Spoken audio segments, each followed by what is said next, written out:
warahmatullahi wabarakatuh. Selamat datang siswa-siswi yang Ibu banggakan. Pada kesempatan kali ini bertemu kembali di kanal Pembelajaran Bahasa Indonesia. Di video pembelajaran kali ini, Ibu akan membahas materi tentang hikayat. Siswa-siswi Ibu yang Ibu banggakan. Adapun kompetensi dasar pada pembelajaran ini adalah yang pertama, mengidentifikasi nilai-nilai dan isi yang terkandung dalam hikayat, baik lisan maupun tulis. Yang kedua, menceritakan kembali isi hikayat yang didengar dan dibaca.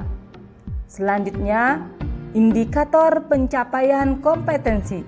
Yang pertama adalah mendata pokok-pokok isi, karakteristik, dan nilai-nilai dalam hikayat. Yang kedua, menyusun teks hikayat berdasarkan pokok-pokok isi dan nilai-nilai dalam hikayat. Yang ketiga, mempresentasikan, menanggapi, dan merevisi teks hikayat yang telah disusun. Selanjutnya, sebelum Ibu lanjutkan pada penjelasan berikut, ada baiknya Ananda mengetahui secara harfiah apa itu pengertian hikayat. Hikayat adalah karya sastra lama berbentuk prosa yang berisi sejarah, silsilah, biografi atau cerita yang mengisahkan kehebatan dan kepahlawanan para anggota kerajaan atau kaum bangsawan. Dalam hikayat, sebagian isinya mungkin terjadi sungguh-sungguh, tetapi di dalamnya banyak terdapat hal-hal yang tidak masuk akal, penuh dengan keajaiban.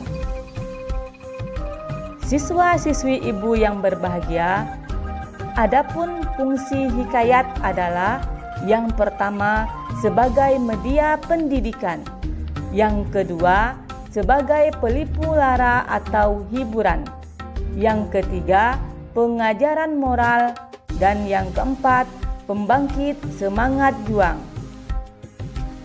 Siswa-siswi Ibu yang Ibu banggakan, untuk mengetahui sebuah cerita adalah hikayat, Ananda harus mengetahui terlebih dahulu karakteristik hikayat. Adapun karakteristik hikayat adalah bahasa.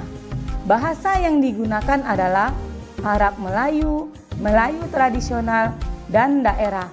Kemudian tema. Tema dalam hikayat bersifat kaku, istana sentris, adat istiadat, dan mistis. Selanjutnya, sifat masyarakat. Sifat masyarakat pada hikayat bersifat statis, perubahan sangat lambat. Kemudian, sifat karya sastra bersifat statis, baik bentuk maupun temanya. Pengarang dalam hikayat bersifat anonim atau tidak dikenal. Selanjutnya, sifat isi. Sifat isi dalam hikayat bersifat khayal atau fantasi. Kemudian, penyajian. Penyajian dalam hikayat bersifat lisan dan tertulis. Karakteristik hikayat selanjutnya adalah gaya. Gaya dalam hikayat menggunakan bahasa yang klise. Misalnya, hatta, syahdan, sahibul hikayat, menurut empunya cerita, konon, dan tersebutlah perkataan, dan lain sebagainya. Kemudian, isi, amanat atau pesan. Dalam hikayat mengandung pendidikan, pelipu lara, kepahlawanan, mite, dan legenda. Dan terakhir, karakteristik hikayat adalah tokoh. Tokoh dalam hikayat adalah manusia, binatang, dan tumbuhan. Selanjutnya, Ibu akan menjelaskan contoh hikayat. Adapun contoh hikayat. Hikayat yang pertama yaitu hikayat dari Melayu.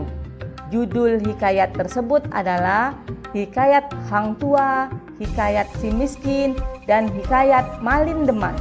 Selanjutnya, hikayat yang berasal dari Jawa. Contoh hikayat tersebut adalah hikayat dari Panji Semirang, hikayat Inderajaya. Kemudian, hikayat dari pengaruh Hindu. Contohnya adalah hikayat Sri Rama atau Ramayana, hikayat Sangbona atau Mahabharata, dan hikayat Bayan Budiman. Selanjutnya, hikayat dari pengaruh Islam. Contohnya, hikayat 1001 Malam, hikayat Amir Hamzah, dan hikayat Abdullah. Siswa-siswi ibu yang ibu banggakan. Sama seperti karya sastra lainnya, hikayat juga mempunyai unsur intrinsik. Adapun unsur intrinsik hikayat adalah yang pertama, alur. Alur adalah rangkaian peristiwa atau urutan bagian-bagian dalam keseluruhan cerita. Yang kedua, tema. Tema merupakan inti atau ide dalam sebuah cerita. Selanjutnya yang ketiga, penokohan. Penokohan adalah cara pengarang menggambarkan dan mengembangkan karakter tokoh-tokoh dalam cerita. Kemudian yang keempat adalah konflik. Konflik adalah pertentangan antara tokoh dengan alam, dengan tokoh lain, atau dengan dirinya sendiri.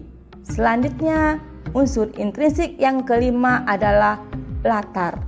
Latar merupakan keadaan tempat, waktu, suasana, berlangsungnya suatu cerita. Dan yang terakhir adalah amanat. Amanat adalah ajaran moral atau pesan didaktis yang ingin disampaikan pengarang kepada pembaca melalui karyanya.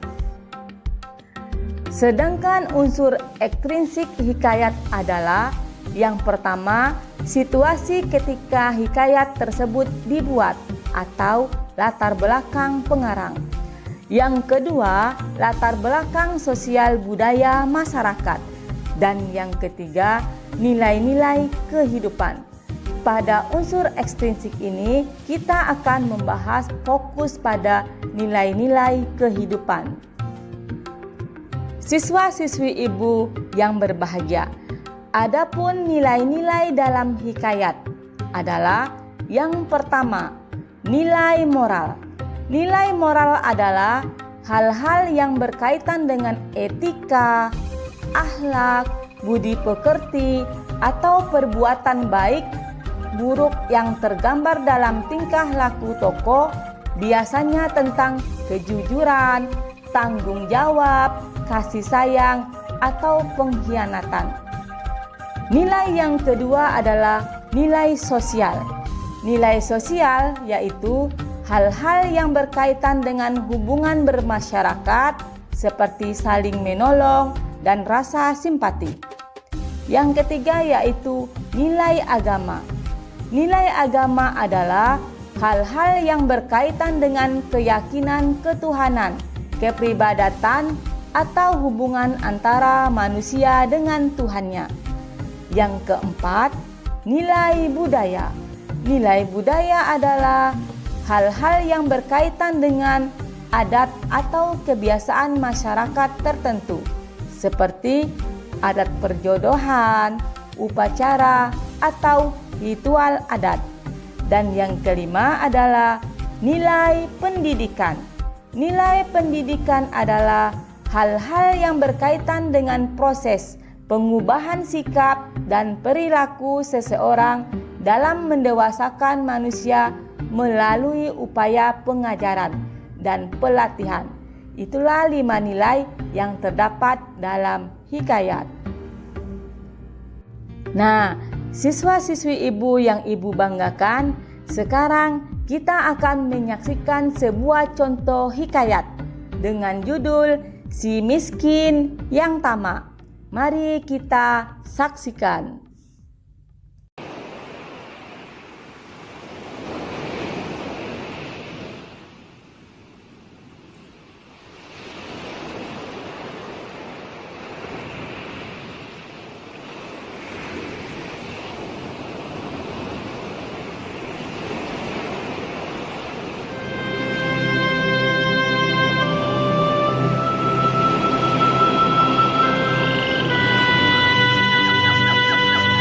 Pada zaman dahulu, nun jauh di salah satu tempat tanah Melayu di Kepulauan Riau yang subur, hidup sepasang suami istri yang sangat miskin.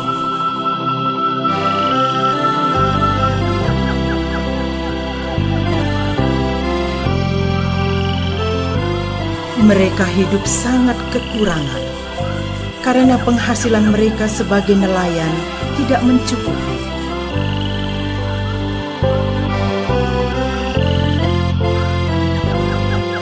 Pak, nasinya sudah matang. Ayo kita makan.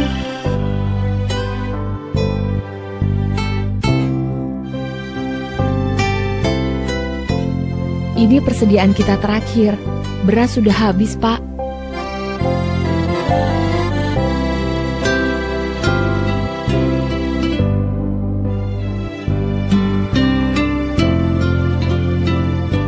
Makanya Pak, berusaha bekerja supaya nasib kita tidak begini terus. Bagaimana lagi, Bu? Aku sudah berusaha keras bekerja, menjala ikan di sungai dan menjualnya ke pasar. Tapi... Iya Pak, Ibu tahu itu. Bapak sudah bekerja keras untuk mencukupi kebutuhan kita. Sekarang istirahatlah dulu. Hari sudah mulai malam.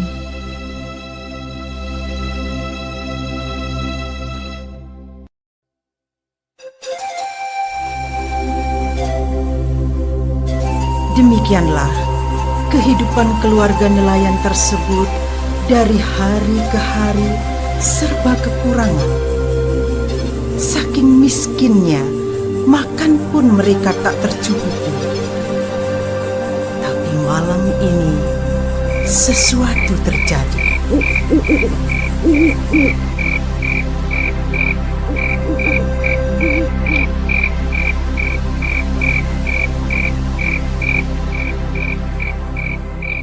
Pak, tidurlah. Sudah malam. Besok mulai kerja lagi. sebentar lagi, Bu. Belum ngantuk.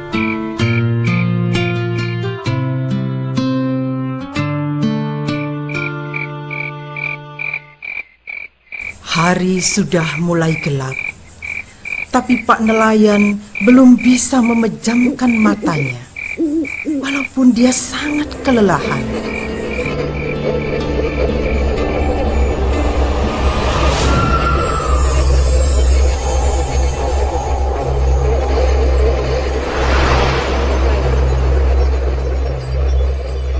Hah? Siapa Anda? Jangan takut. Kamu tidak perlu tahu siapa aku. Besok pergilah merakit dan carilah mata air di Sungai Sepunjung. Tapi untuk apa? Kakek, kemana? Kakek! Kakek! Kemana kakek tadi? Kakek! Pak, bangun. Kakek! Apa? Kakek! Kemana kakek tadi? Kakek? Kakek siapa? Tidak ada siapa-siapa dari tadi. Rupanya Bapak bermimpi ya?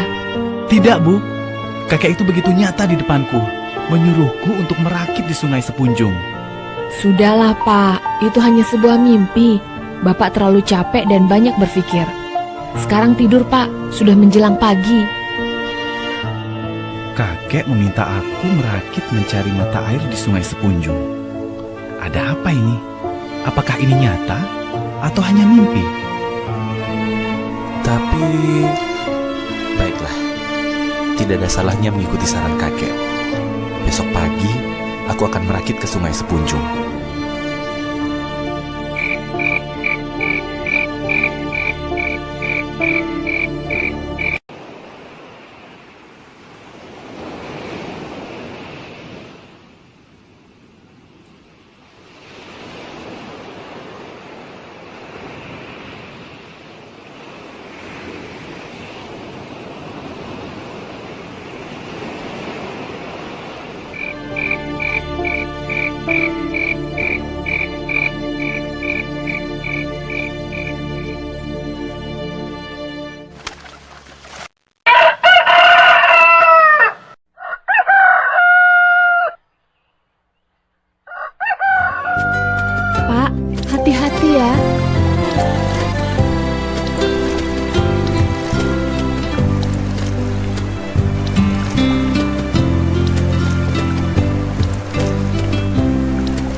Mungkin mata air ini yang dimaksud si kakek.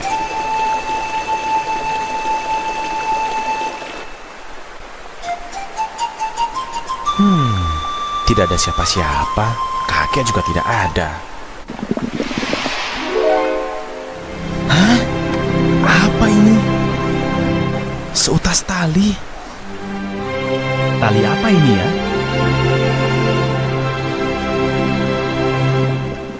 Ambil tidak ya? Baiklah, kepalang basah. Panjang sekali. Berat. Emas. Emas. Oh, ternyata mimpi semalam benar. Ini hari keberuntunganku. Aku akan kaya. Kaya.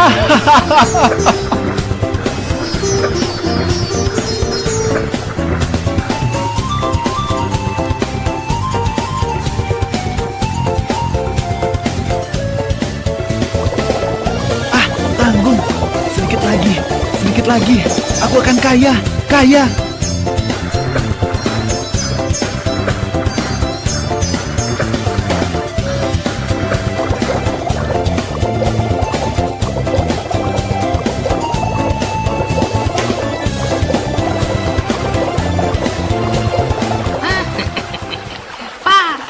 Cukup, Pak. Nanti Bapak bisa celaka. Burung jelek. Tidak usah ikut campur urusan orang. Kalau begitu, ya sudah. Resiko tanggung sendiri. Burung jelek baru saja. Sebentar lagi aku akan kaya.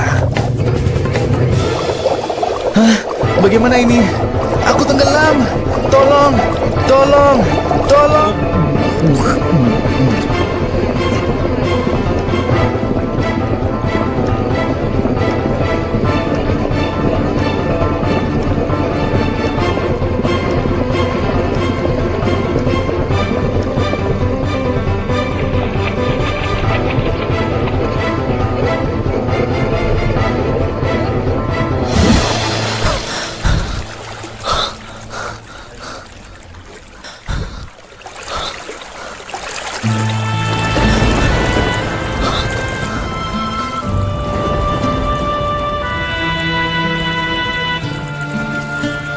Demikianlah, si miskin sangat menyesali perbuatannya. Seandainya dia tidak terlalu serakah, tentu nasib akan berkata lain. Nasi sudah menjadi bubur. Karena keserakahannya, si miskin tetap akan menjadi miskin.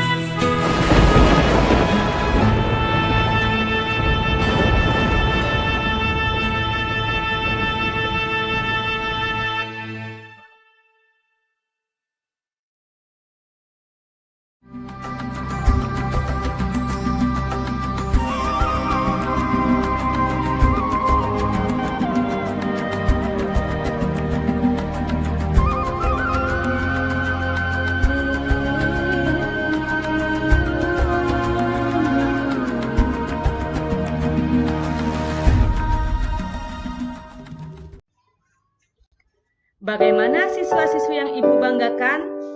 Menarik bukan? Cerita atau hikayat yang sudah Ananda saksikan?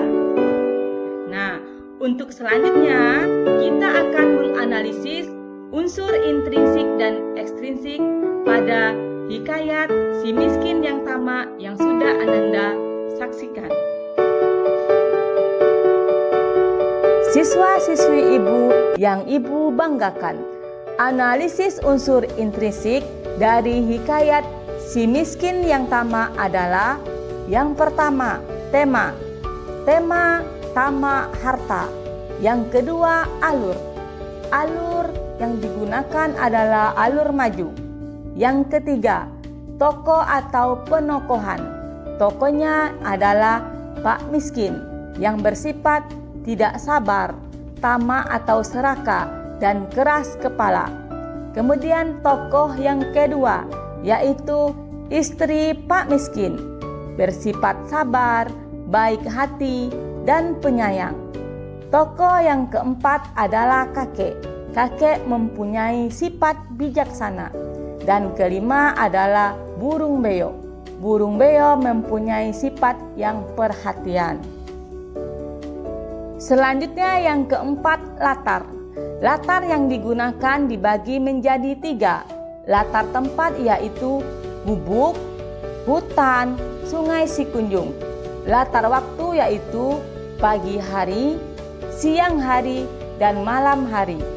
Latar suasana yaitu haru, senang, dan menyedihkan. Kemudian unsur intrinsik yang kelima yaitu konflik. Konflik adalah Pak Miskin tidak menghiraukan peringatan dari burung beo. Yang terakhir, amanat. Amanat dalam hikayat si miskin yang tamak adalah jangan tamak atau serakah. Berpikirlah sebelum bertindak dan selalu bersyukur.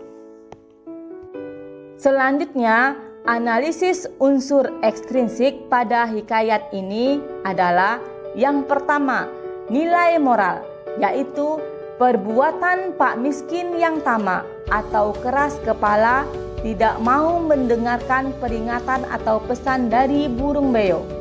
Yang kedua, nilai budaya, yaitu mencari ikan dengan menggunakan perahu.